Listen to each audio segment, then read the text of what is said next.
Hello, this is Amanda from Albany Mountain Homestead, and today I am making some cherry pie bars, of which are supposed to feed a large family or something you can take to church to feed a large crowd. So let's get started. First, in my mixer I have a stick of regular butter and a stick of margarine, just to make things a little more cost effective. So that's 1 cup of butter or margarine, whichever way you want to go with that. And it may get a little loud. We're going to cream together the butter and the sugar.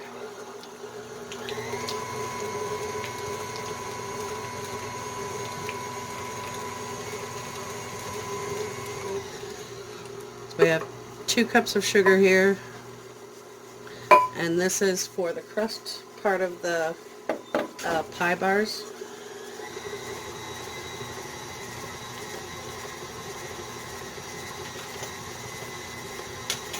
Now, because I am using salted butter, I'm going to use half the recommended amount of salt and use just a half a teaspoon of pink Himalayan.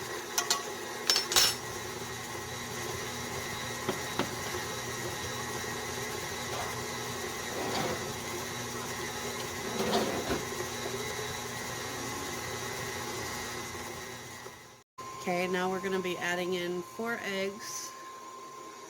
Slow this down a little bit and add them just 1 or 2 at a time and let it get incorporated.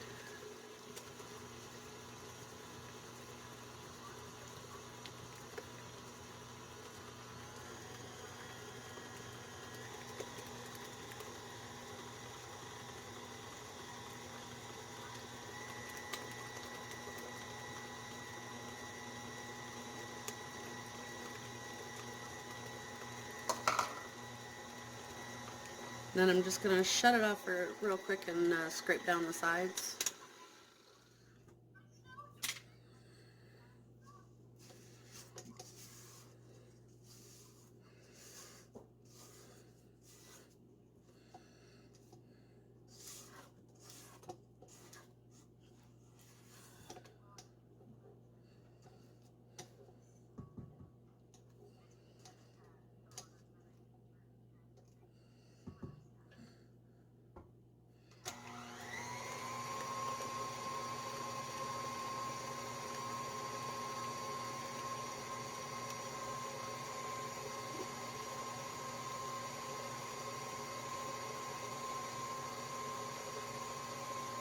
Next we add a teaspoon of vanilla extract.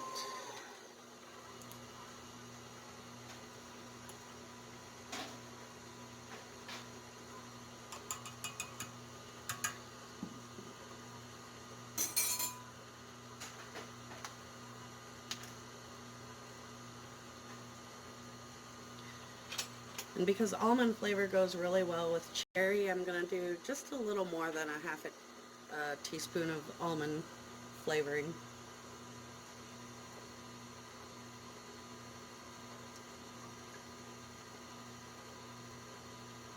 I think mine's about 3/4 of a teaspoon.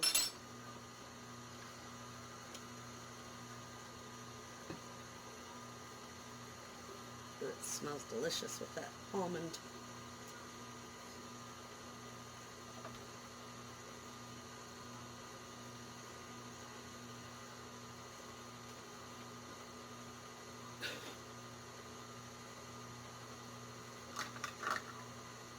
Okay, and to this we're going to add 3 cups of flour and let this all get incorporated.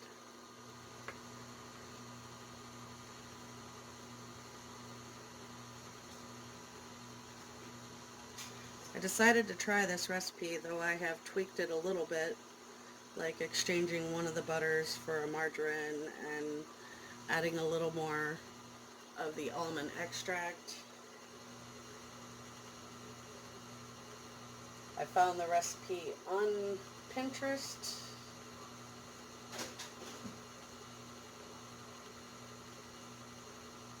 On the web page called thecountrycook.net.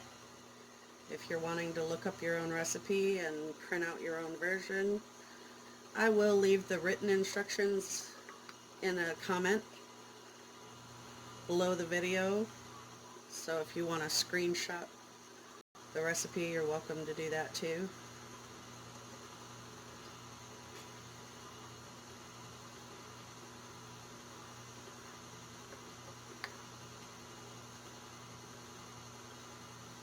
I also picked this recipe because it does seem to come together pretty quick.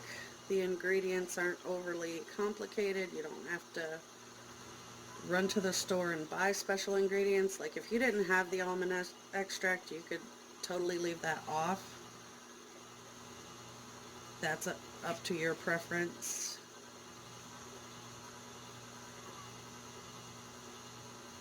Slow this down a little bit now. There.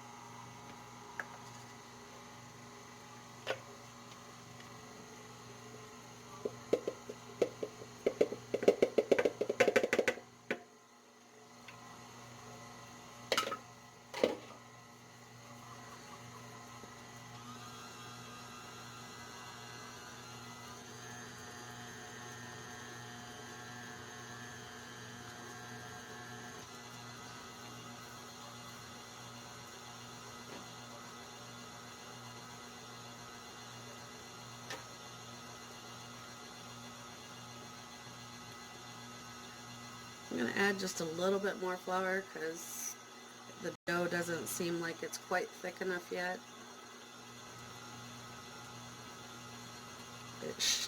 I think it should be the consistency of like a chocolate chip cookie dough. It's the way I understood the recipe anyway. Alright, I'm going to scrape the sides again.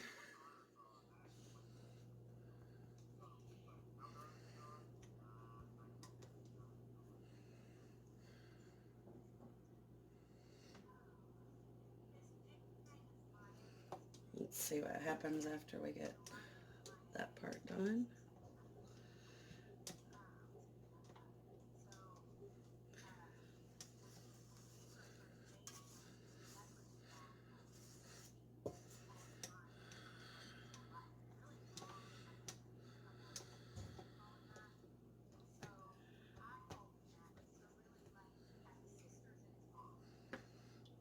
Right. Give this the last go.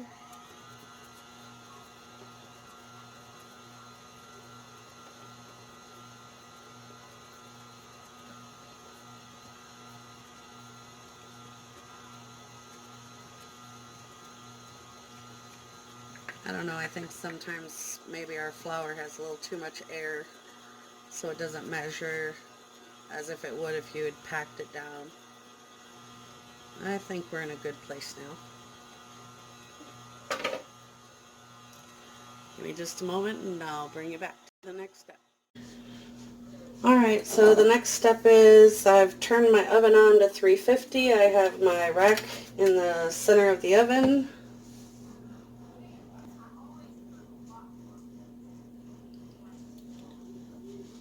And now we spray the pan with some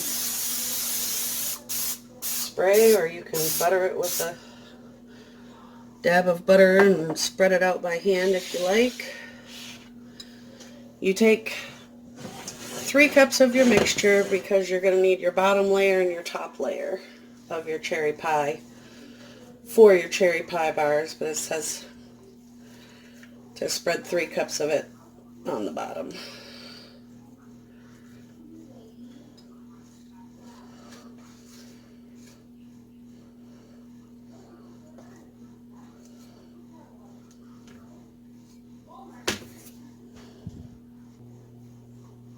This here is a 10 by 15 inch pan, but you could probably do it in a 9 by 13. Your crust is probably just going to be a little bit thicker than normal, so we're going to get this spread out.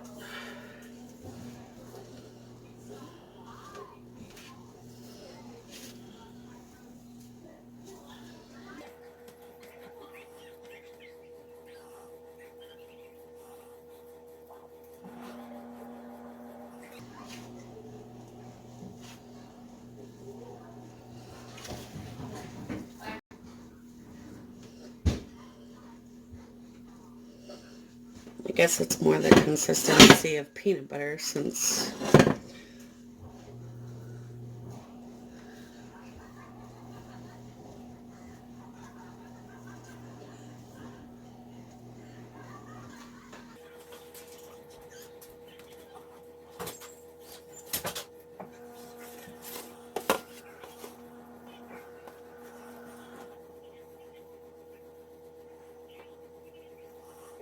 this up and bring you back on the next step. Alright, next the recipe calls for 2 21-ounce cans of cherry pie filling, and I am going to use my homed canned cherry pie filling, which is in a 32-ounce jar, just so you know that it could go just as well if you don't have 2 cans of the 21-ounce jars of pie filling.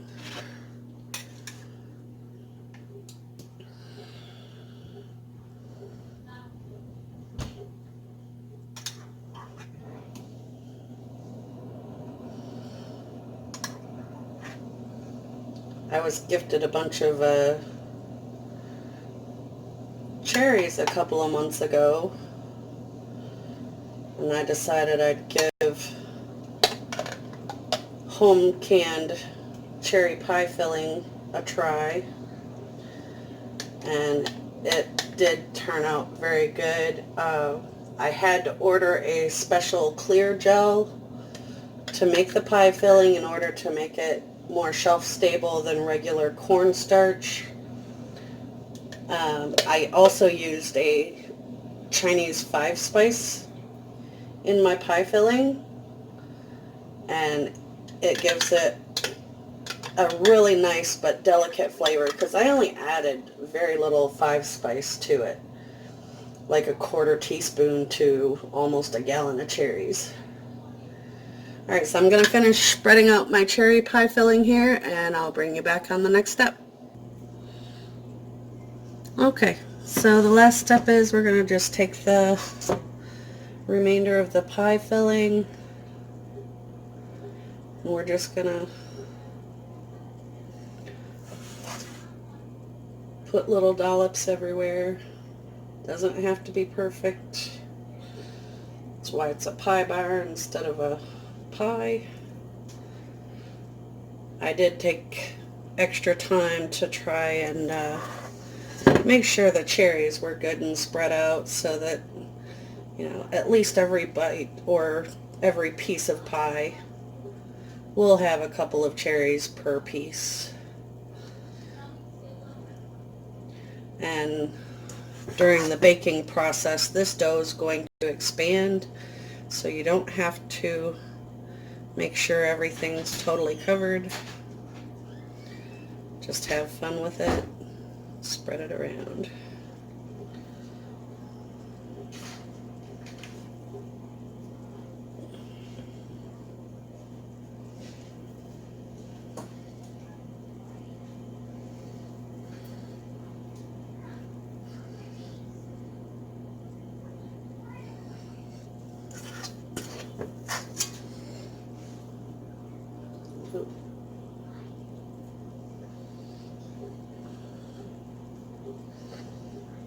Too much. At least you can have fun playing with your food, and you get to lick your fingers when you're done.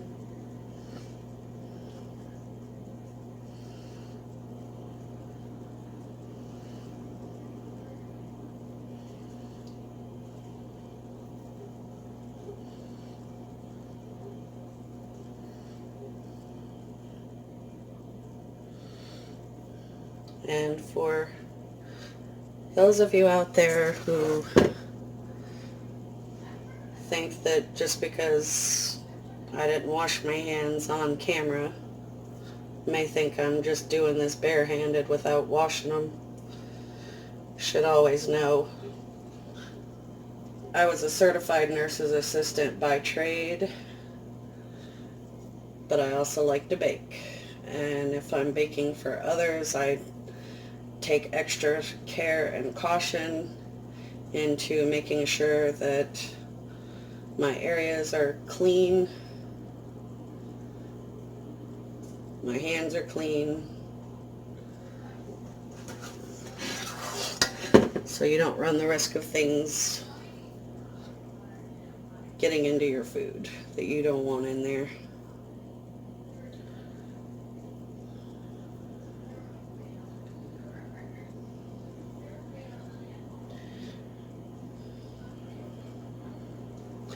I think I actually like the idea of this over making a regular pie, because, you know, a regular pie doesn't feed as many people. We have a big family. When I'm gonna go through the effort to make something, I really want it to last more than one night. So I try to make an effort into finding recipes, and I either double them or I'm just mostly looking for it to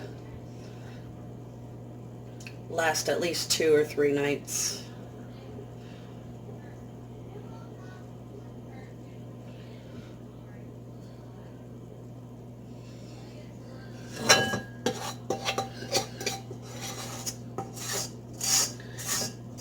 So as you can see, if you do home canning, your 32-ounce jar will get by just fine.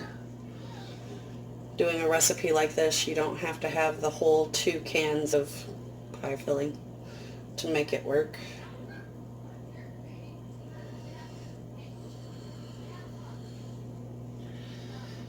Alright, so now we're going to be putting this into a 350-degree oven for 30 to 35 minutes, and you want the top and the edges to be golden brown. So I'll bring you back when it's done baking, and we'll take it to the next step.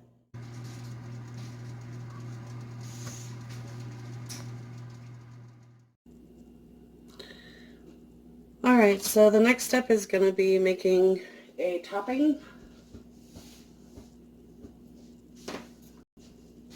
or technically called a glaze. And again, I'm tweaking the recipe to my liking or things that I want to mix, but the original recipe calls for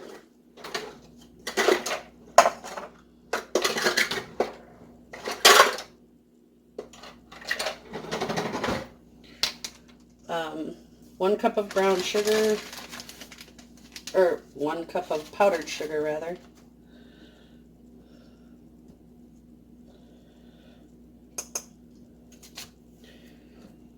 1 teaspoon of vanilla, and a teaspoon of almond extract, but instead I'm using an almond bark that I melted in this, so I'm not going to add the almond extract.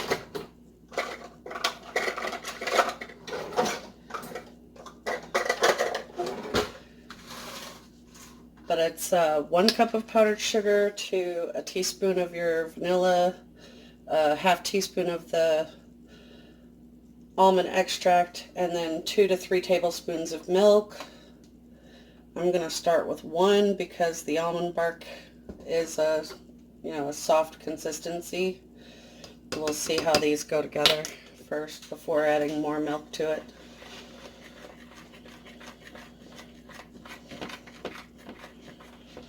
Okay, I think we have room to add a little more milk to this.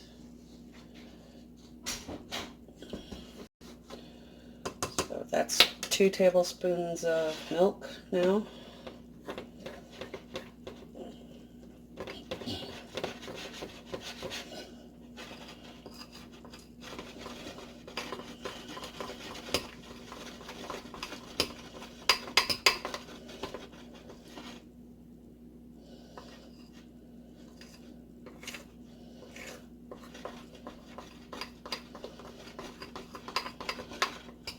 Okay, once the pie bar's cool, we'll put the glaze on it, and we'll see you on the next part.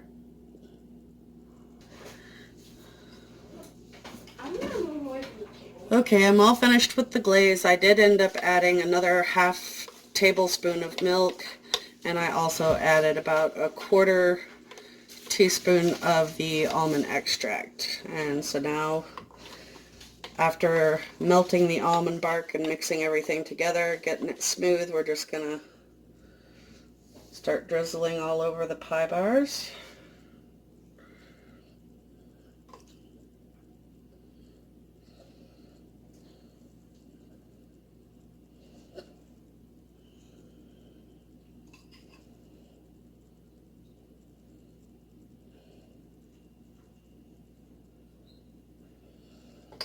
And in just a moment, we'll give it a try.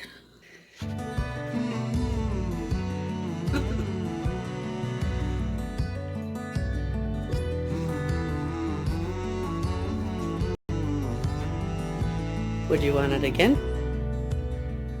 I'll just take the pan. Thanks for watching. Let me know if you give the recipe a try. Till next time.